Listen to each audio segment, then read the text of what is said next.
TP in the place to be, man. Y'all go ahead and hit the like button, man. Go ahead and subscribe if you haven't already, man. We finna go ahead and get into it.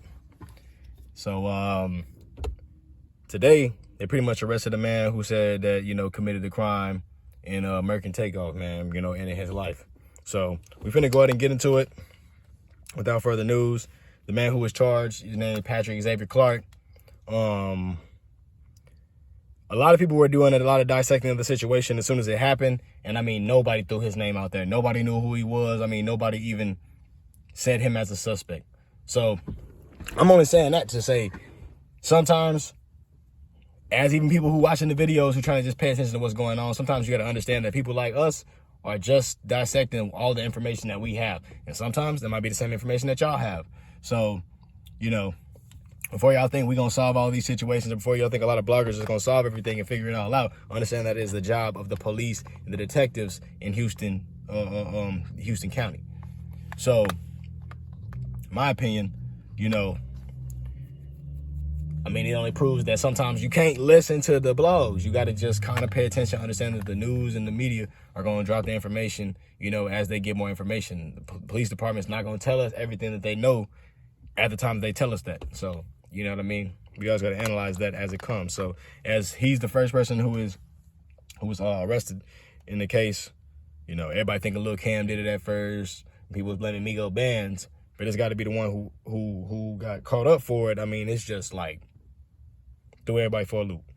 The murder of Migos rapper Takeoff. Police telling us this afternoon that an arrest was made. 33-year-old Patrick Xavier Clark is charged with murder. Gerald Harris joins us live downtown. And Gerald, police made a point to say Takeoff was an innocent bystander when he was shot and killed.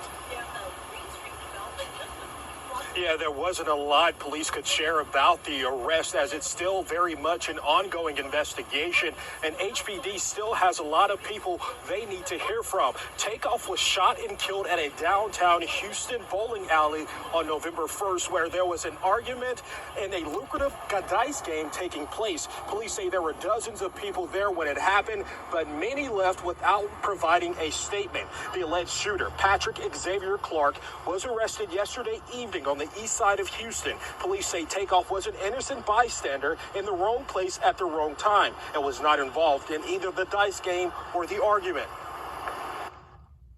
Definitely wrong place at the wrong. Okay. Good thing is they're giving some clarity to the situation, because beforehand everybody in the media was pretty much not everybody, but a good amount of people in the media were just pretty much writing it off as a dice game gone bad.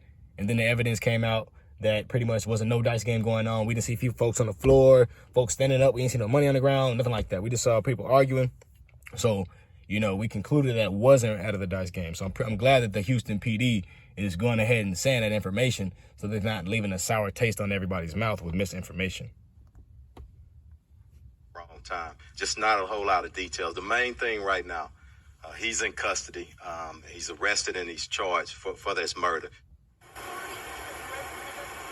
Sources say Clark was previously charged in connection with a 2018 nightclub shooting, but a grand jury declined to indict him. Again, police are still asking folks to come forward with information regarding the incident. There were two other victims of the shooting. They were treated and released a while back with non-life-threatening injuries. Now, Clark, he is scheduled to make his first court appearance tonight at 7 o'clock at PC Court.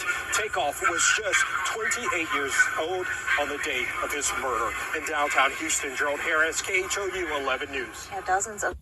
And the police didn't pretty much kind of say, it seemed like they're looking for anybody else, which, that kind of, rounds the situation off, which leads me to believe that the police had the surveillance information, the surveillance cameras from outside of the venue, inside of the venue, outside of the venue, wherever they were.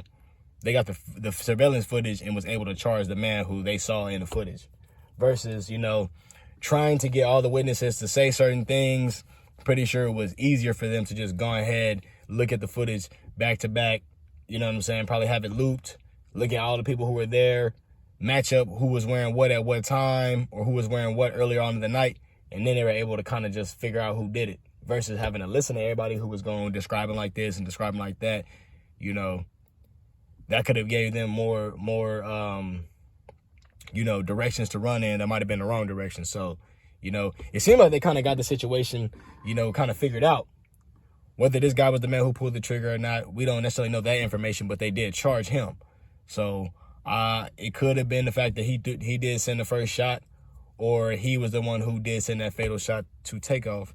But we don't necessarily know that just yet. Now everybody's asking, like, did Lil Cam snitch? Did Lil Cam snitch? Lil Cam could have snitched. You know, we don't know if he did.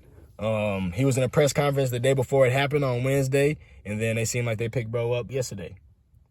Or I think it was, yeah, I think it was that way. So it's just crazy to know that, you know, they went ahead and got somebody for the situation, and he wasn't anybody who anybody was saying was the person. I mean, we didn't hear his name. We heard Lil Cam, Migo Bands. We didn't hear his name. So y'all let me know how I feel about the situation, man. Do y'all feel like the police got the right guy? Do y'all feel like people who were doing the detective work on the media side, do y'all feel like they were on to the right track, or do y'all feel like they were just on the wrong leads, man? Y'all definitely let me know, man. You know, could this still have been a setup? Yeah, because if they still associated with Jay Prince and them, and it's not Lil Cam, it could have just been this guy who was set up to do whatever he did. It also could be the fact that, you know, it was an accident and this is what came with the situation. But, you know, they feel like they figured out who the guy was, and they went ahead and charged him with it, man. But until next time, man, I'm going to get at y'all on the next one. Y'all stay out the way. And until next time, I'm going to see y'all in the next one.